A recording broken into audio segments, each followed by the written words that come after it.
Olá, eu sou o Dr. Eduardo Paz, sou cirurgião plástico, dando continuidade ao assunto de cirurgia estética das mamas.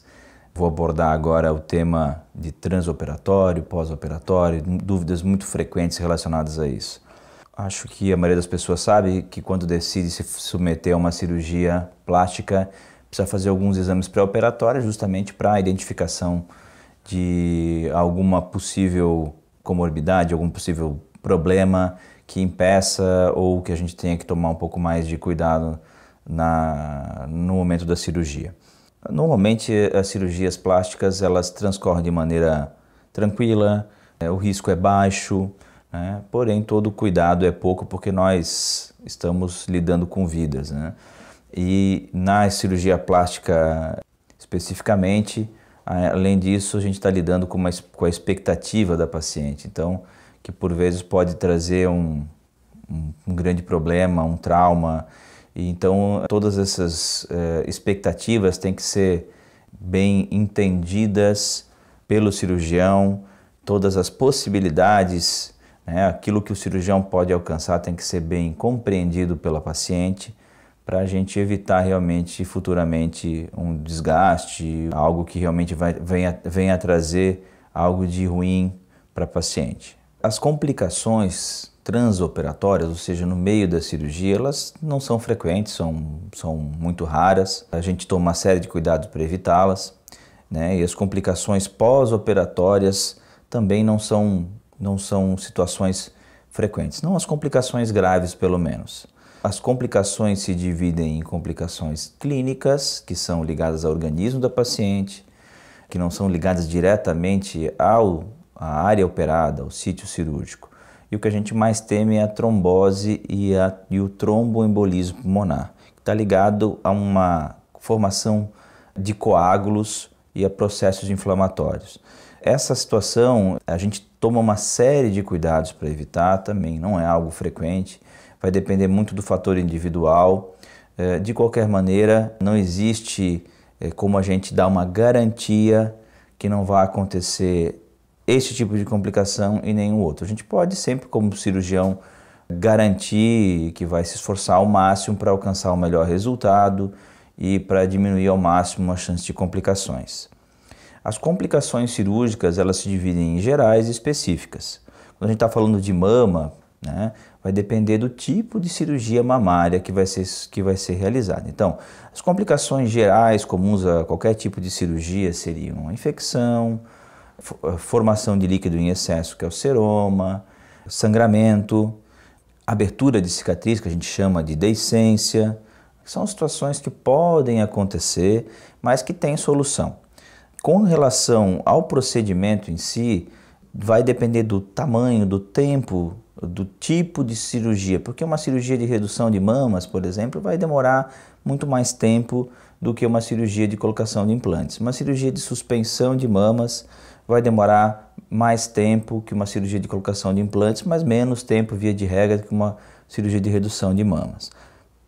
Pela quantidade de tecido a ser retirado, pela quantidade de pontos que vão ser dados, mas via de regra, cirurgias menores a gente consegue, cirurgias que não sejam muito demoradas, cirurgias aí até umas 4 horas de cirurgia, a gente consegue dar alta no primeiro dia, no próprio dia da cirurgia. Então a paciente interna no dia da cirurgia, se submete à cirurgia e recebe alta no final do dia.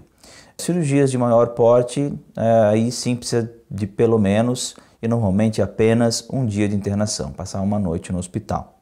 Com relação aos cuidados pós-operatórios, afastamento de trabalho, atividade física também vai depender de cada indicação. Mas via de regra, cirurgias onde a gente produz, onde o cirurgião inevitavelmente produz mais cicatrizes, costuma ter a necessidade do dobro de tempo de cuidado e de afastamento do que apenas a colocação de implantes. Isso também vai variar conforme o tipo, a atividade profissional da paciente. Agora, via de regra, a paciente pode retornar em uma semana após a colocação de implantes ao trabalho, 2 semanas atividade física de forma gradativa. Quando se fala de suspensão, redução, normalmente a paciente pode voltar a partir de 15 dias de pós-operatório para a atividade de trabalho e 30 dias para a atividade física, reiniciando de maneira gradual. Claro que isso também vai depender muito de cada organismo. Por exemplo, a técnica do Wellplane, teoricamente, você depois de 3 dias poderia voltar a trabalhar. Eu, como cirurgião, a minha conduta pessoal é ter um pouco mais de precaução. Então eu falo em torno de 1 semana, até porque tem pessoas que com 3 dias não vão estar se sentindo bem. Tem pessoas que vão estar ótimas, outras não vão estar se sentindo bem. Então vale a pena a gente pecar por excesso, a paciente se programar para ter o afastamento das atividades profissionais por 1 semana, quando vai colocar implantes, e por 2 semanas, quando vai fazer uma cirurgia de redução ou suspensão das mamas. Não quer dizer que não possa, isso dependendo da evolução, que isso não possa acontecer antes. Quando a paciente tem uma boa evolução, está se sentindo bem, isso poderia até acontecer antes. Agora, o que a gente não pode é prometer que isso vá acontecer, porque a evolução pós-operatória é muito importante.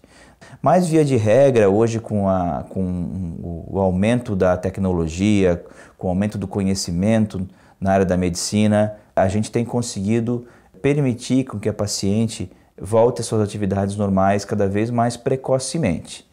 Isso é algo, inclusive, que traz benefício. A volta à atividade física é algo que vai trazer benefício. Se a pessoa souber fazer de maneira adequada, não extrapolar os seus limites, estimula o corpo a reagir de uma maneira melhor no pós-operatório.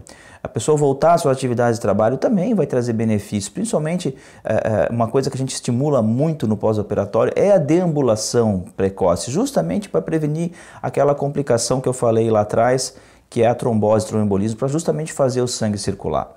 Então a gente avalia cada caso, nessa avaliação pré-operatória, também colhe todas as informações necessárias da paciente com relação a comorbidades, uso de medicamentos, alergias, para fazer a cirurgia da maneira mais prudente e mais segura possível.